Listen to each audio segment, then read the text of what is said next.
It's been 10 years since Dearborn Truck Plant opened, and we've been very busy.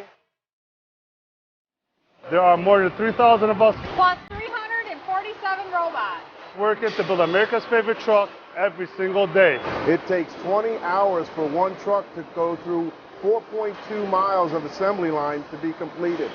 We've built more than 2.6 million trucks since 2004. We've seen 10 model years of F-150.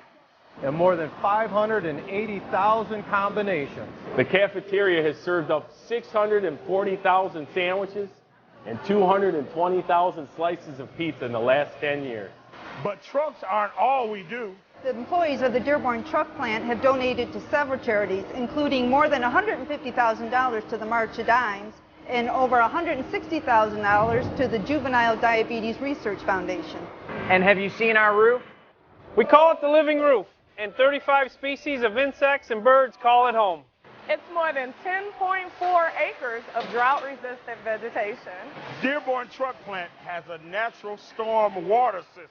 Costs 2/3 less than the natural processes. We have also recycled 16 million pounds of cardboard, 3 million pounds of plastic, and 2 million pounds of wood. Since 2004, we've been making trucks faster, smarter, and we can't wait. And we can't wait. And we can't wait. Can't wait. Start building the all-new. The new 2015. The new 2015. F-150. Woo!